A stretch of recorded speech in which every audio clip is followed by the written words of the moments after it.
first of all, in all public discussions, debates, and so on, one of the things that I like to do is to test for logical consistency. Right.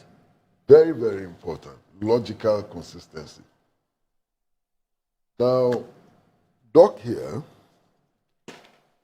says that yesterday the case was determined by 5 judges. Yes.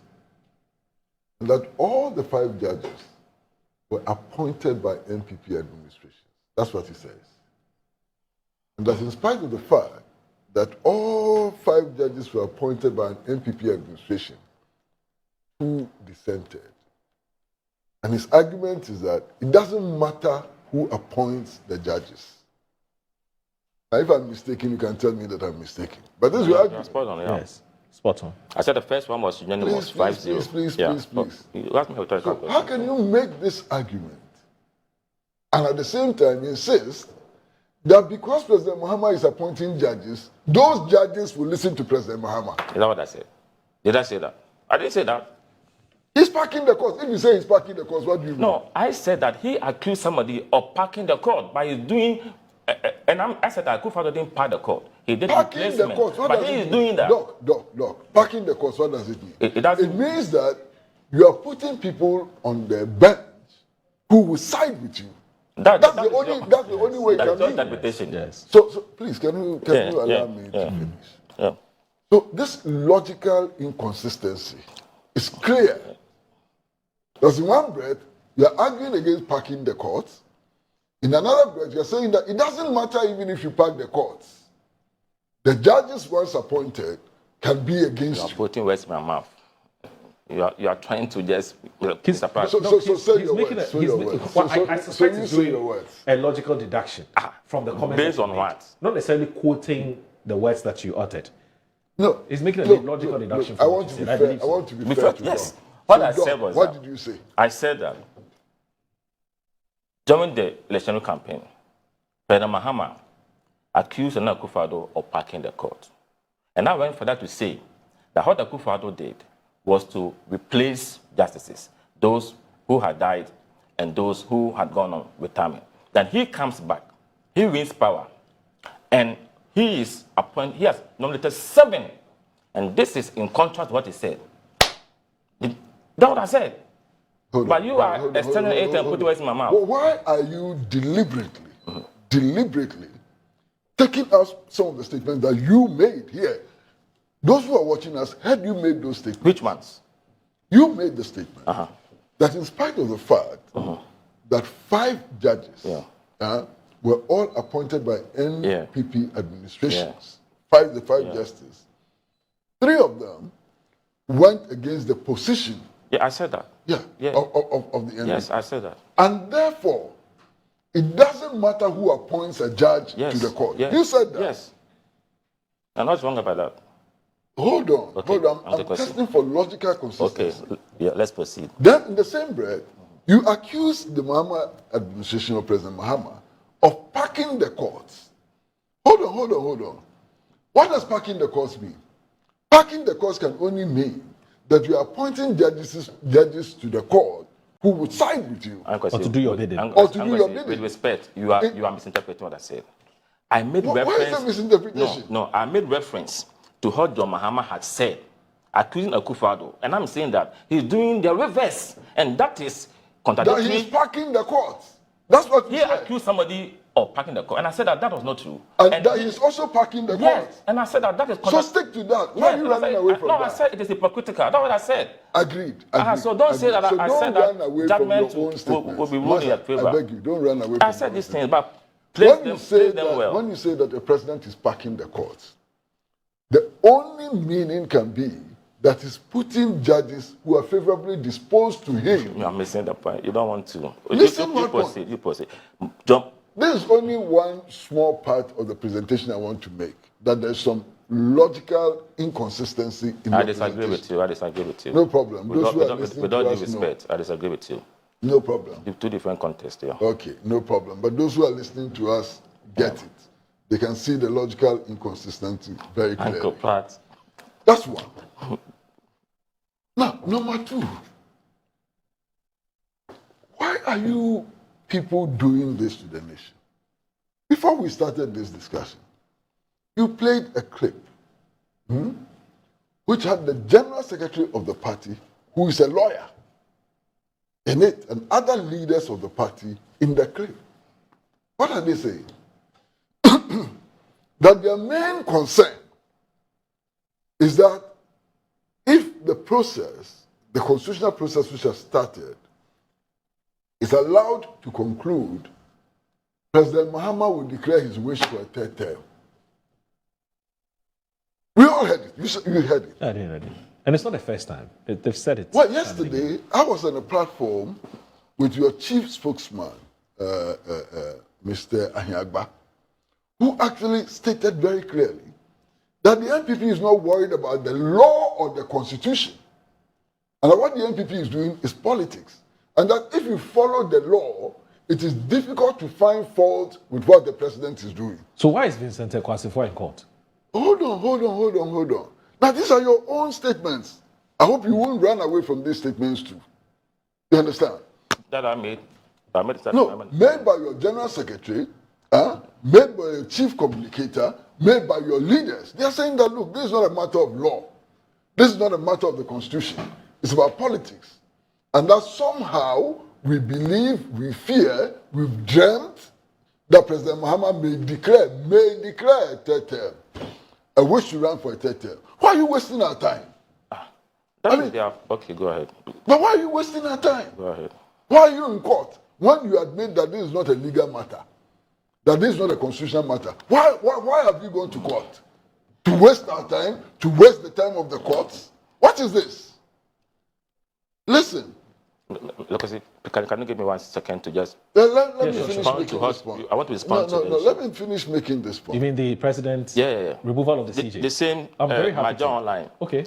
It will take a new Chief Justice to prepare working image of Judiciary Mahama. Okay. It will take a new justice. Yeah. A new judge. A new justice. A new prepare justice. the image. A new justice. It will take a new Chief Justice to repair working image of Judiciary Mahama. But that is where my fear is coming from. Okay. That is but is that the same as he would remove the judge? My brother, this is in common English. No, I get it. But interpretation is also very Don't go important. there. Come on. This is plain English. Plain English. You people, you are looking us in the face. You are telling us that what you are doing is not about the law. It's not about the constitution. And that is about the possibility. The one will say, it depends on who you're talking to. There are some General Secretary of the party doesn't speak that's for the fine, party. but there are some NPP communicators who have a different view. Who are they? They say there are procedural infractions. Who are they? Like myself. That is why Vincent is in court. Like For myself. instance, he raises the issue. For instance, he raises the issue about why the CJ was not given a copy of the petition. And he thinks that it is unfair to her. That's why he's in court. Massa. So that's something. Depends on who you're listening to. No, I listen to everybody, including you. Okay. And me.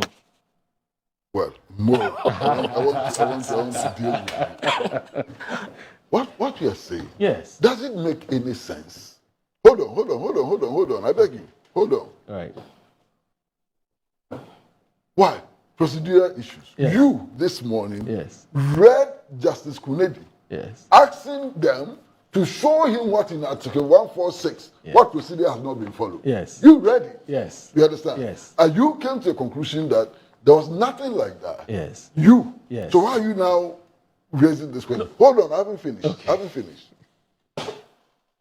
These are the same people who argued that when it comes to these processes prescribed in Article 146, the president is only a conveyor belt. Didn't they say so? Yes. So what are they talking about today? These arguments of convenience.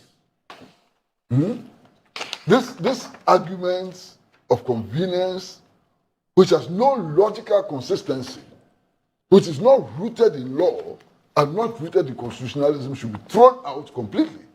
What is this? Are they not the very people who told us that the president is only a convener belt? But he can use his discretion to discontinue. When he is just a convener belt, how does he use his discretion? He can. He had this Were you not the same people who said in the Charlotte Osei case that when he received the petition, all he has to do is to pass it on. What discretion can he exercise when his duty is just to act as a post office, to act as a conveyor belt? How can he then exercise a discretion? Stop doing what you're doing to the nation. What have you done? You see, and this is your fixation, and it's actually a fixation about president probably, maybe, would declare a 3rd term. And if you ask them, say, oh, but we have years, we are hearing things. But how? If Why you you go to fixated bed on this issue? Massa, if you go to bed, if you go to bed and you have a bad dream, and on the basis of your bad dream you decide to hold the nation to ransom, you should be treated for what you are. You should be treated for what you are. What is this? Has President Mahama ever told you that he's going for a 3rd term? Where did you get that information from? He's not, but... Because you have realized that there's no legal or constitutional basis for what you are doing. That is not true. You are now shifting, That is not true. And That is bringing not in true. Because you see, Uncle C, people have their opinions. Who told you that President Mahama is running for a 3rd term or intends to run for a 3rd term? Where did you get that information? For some time, I told you probably that I have been thinking about the possibility of it being done by him, even before he won the presidency. You asked my colleagues on our platforms, because of Article 66(2), that I felt that the Supreme Court at the point might be called upon to interpret it. And if on what basis? What is your basis for assuming, for dreaming that one day President it is not Mahama a dream. It's not a dream. So give me the basis. But we're in this country. When we were supposed to go to IMF, we said that we were going to, President Mahama said that we are not going to IMF. The next day we went. But I'm saying that some people have argued that looking at Article 66(2), a person shall not be elected to hold office as president of Ghana for more than 2 terms. Some people think that it might need interpretation. Is it 2 terms consecutively or 2 terms apart as Mahama? So if they are asking, people are thinking about this constitutional provision, you don't say that they are dreaming. Now you are sitting here. You don't, please, with all due respect, You indulge asked me, us to indulge demonstrate me, indulge me. because you think, you imagine As we sit here, you that don't one know. day President Mahama You don't know the will mind declare of for a President 3rd term. Mahama. That's the basis for asking us to go on a demonstration. No. The demonstration was, please, to save the judiciary. What I've heard, Let's be The serious on this demonstration platform. was to save the judiciary. It was about the removal of the CJ and the onslaught on the judiciary. That was the reason why he went on demonstration. But if other people express an opinion on his 3rd term possibility, just indulge them. It could be or it could not be. Where is that possibility coming from? That 3rd term possibility, where is it coming from? But I've read There's nothing in this constitution who says that Mahama is going for a 3rd term. You cannot read this constitution and come to the conclusion that Mahama will go for a 3rd term. But I'm saying that how did you read the constitution? That's what I'm saying, that people How do you are read the thinking constitution? that interpretation might give a different twist. You might think it is black and white, but our justices might be thinking differently. So people's genuine worries, allow them. Focus on your disagreement with them, but don't use that to debase what we did on that day. The day we went on demonstration, it was the attack on the judiciary. I just expressed the opinion. When I sat here today, I've expressed my opinion. I didn't even talk about what you are referring to. I raised issues of doubt, comments the president had made previously that tell me that his intention is prejudice. That's my worry. And I've shown you my joint online publication that he is saying that we need a new Chief Justice to repair the judiciary. Is the judiciary broken to be repaired? Let's serious in this country. What is right is right. What is not right, we need to be bold. And Kwesi, you are a senior person in this country with huge experience. You be part of our democratic struggles. You be part of it. You and Koku Bako and others, you be part of it. We should guard against our democracy. If the president is doing things that will not inure to the benefit of this country, let's be bold and tame the faith. I like your forthrightness. But on this matter, on this matter, I'm not feeling you at all. I'm not feeling don't feel me. I don't want you to. I want to feel you this morning. No, don't feel me. I beg you. if feeling me means that I should be logically inconsistent and I should dream dreams about people's It's not about intentions dreaming, and it's about act what on the them man and is so on, doing. then don't feel me. I don't want you to feel me at all. It's about how the man is You doing. understand? Now, Massa, I would like you to show us. This is Article 146. I'll give it to you. And I will ask you to show us what the president has done, which is inconsistent with Article 146. You have quoted Article 296, Article 296, and claimed that the president is in violation of Article 296. I want to read Article 296 for you and everybody else so that we can understand what we're talking about. This is Article 296 I have of it the here. Constitution. It says exercise of discretionary power. That's what it says. Yeah. Where in this Constitution or in any other law, discretionary power is vested in any person or authority, A, that discretionary power shall be deemed to imply a duty to be fair and candid. Fair and candid. Yeah. Those are the operative words. Yeah. B, the exercise of the discretionary power shall not be arbitrary, capricious, or biased, either by resentment, prejudice, or personal dislike. Emphasize the prejudice too. The prejudice. Yes. Put emphasis on the prejudice. Oh, it says the exercise of the discretionary power shall not be arbitrary, capricious, or biased, either by resentment, Or prejudice. Yes. or personal dislike, and shall be in accordance with due process of law. Yeah.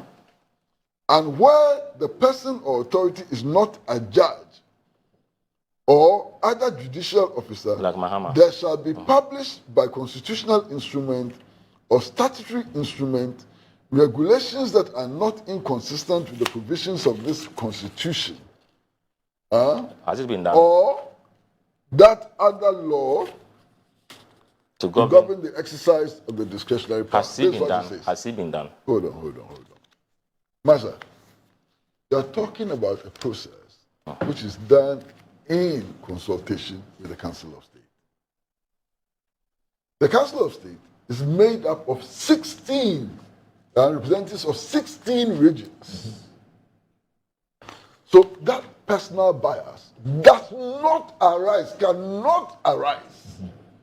All those conditions set out in 296 cannot arise when the president is enjoined to take that action in consultation with a body which has representatives from 16 regions, which has a former Speaker of Parliament sitting as chairman of the body, which has institutional representation from the armed forces, from the police and so on. How do you say that this body can take a decision which would express the personal prejudice of the president?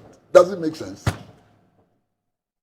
Master, those who are quoting Article 296, does it make sense?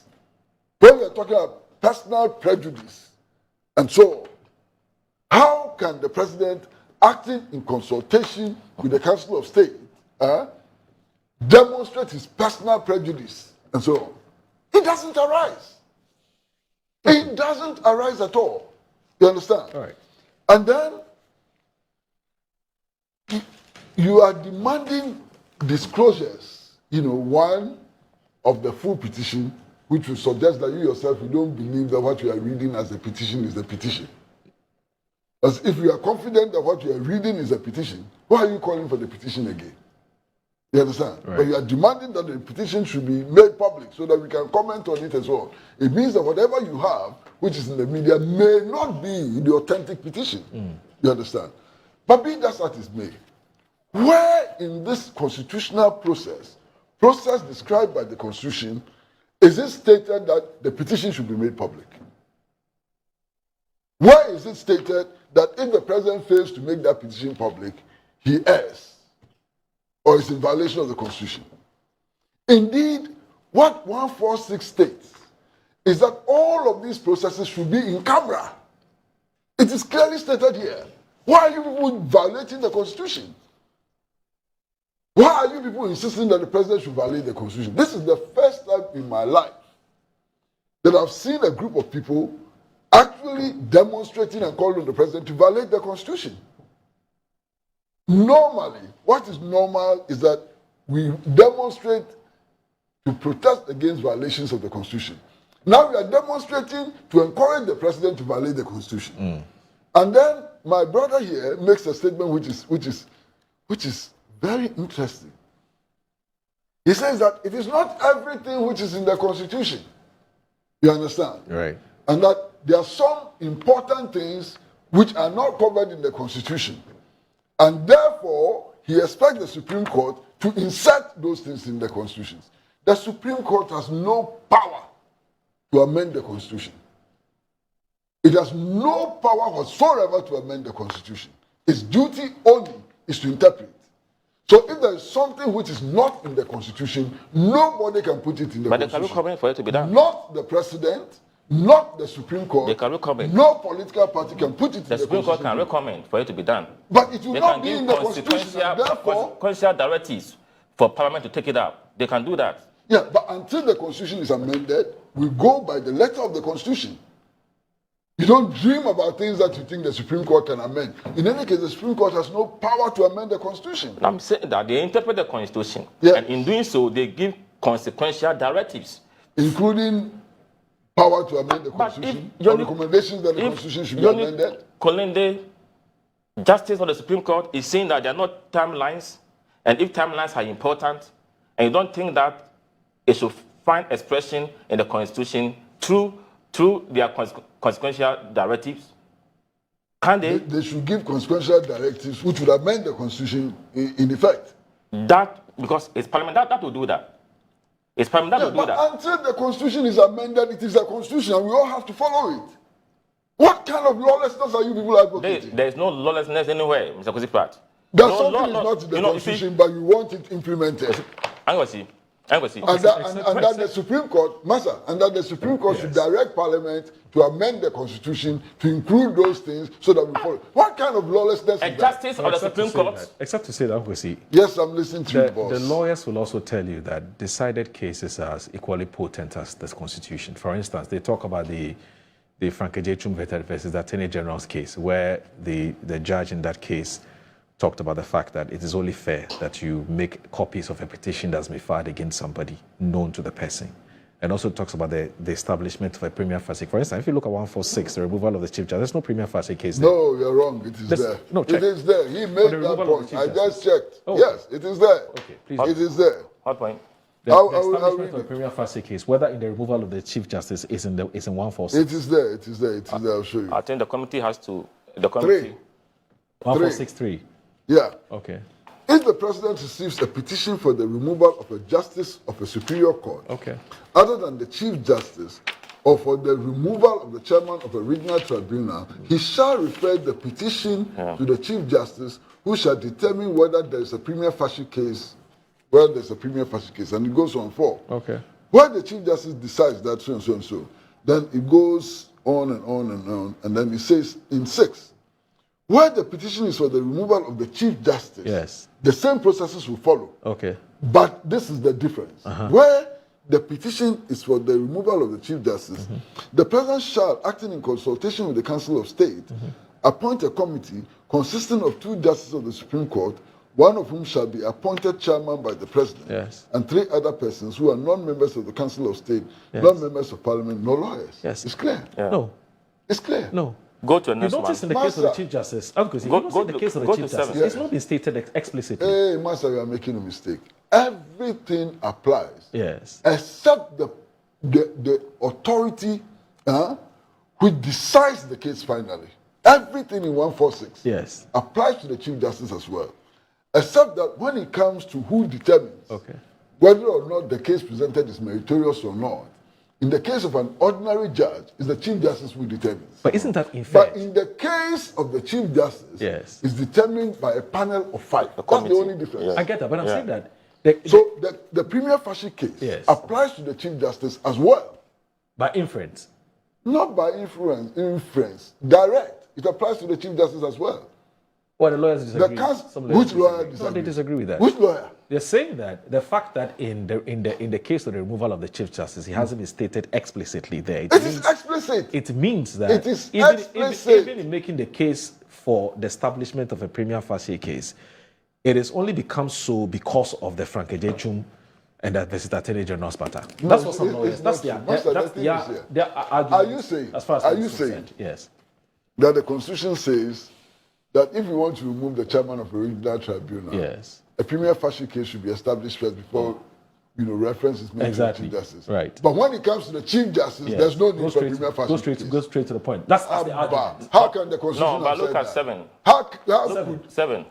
Of the say 146. The committee appointed under Clause 6 of this article shall inquire into the petition and recommend to the President whether the Chief Justice ought to be removed from office. Yeah, that's the substantive. Yes, that's the determination. substantive. That's the substantive issue. determination. The But prima we're talking facie about case. prior to that. The prima what facie ought case to happen? is done at All the right, level of the Council of State. That's fine. So obviously, we'll do this. We'll take just, pardon no. us. We are mere mortals. And so we would have different understanding about some of these things. So No, we'd that's always. not about being mere mortals. I mean, look, No, the lawyers. no, The logic, lawyers- logic is a logic. science. Logic is logic. Logic is a science Right. like mathematics. Right. Unless you want to disagree. No, I don't get. But look, Logic is a that's why. science But that's why we like go to law mathematics. school. If we reduce to just law, if we reduce law to just science and logic, then there's no point going to law school. There's a reason why we go to law school, Yes. so that we're taught how to even read the Constitution and understand it. And that's why the lawyers will always Master, disagree. this Constitution is not written in Latin. That is true. This Constitution is written in simple English. Yes. And I want to submit that anybody who has gone to secondary school Yes. is capable of reading this Constitution and understanding it. But It's why- not Latin. But okay, see, Listen. why then do you think that even judges disagree on the same Constitution? If you make it as simple as it's black and white, it's simple, there's no it can't point to be. disagree. It can't be. Judges even disagree on sometimes an issue as simple as you and I would have thought. They would disagree.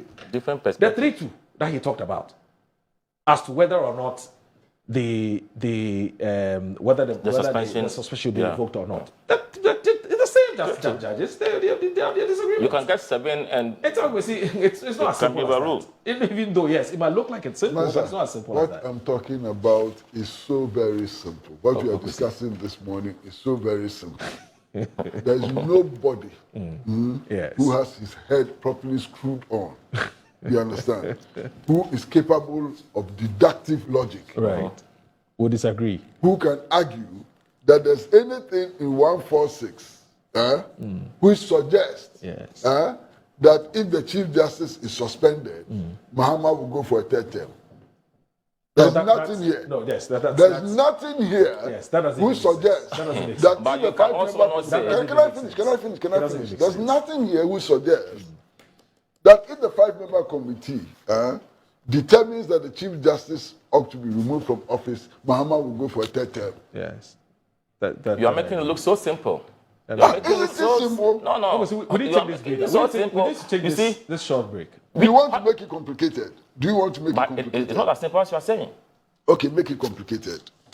Not simple as We'll you are take this saying. short I'm break. saying that We'll if take you this look short at break. Article 66 too. No, we need to take this short. We need to take a break. I Some- beg you. We need to take a break. We need to take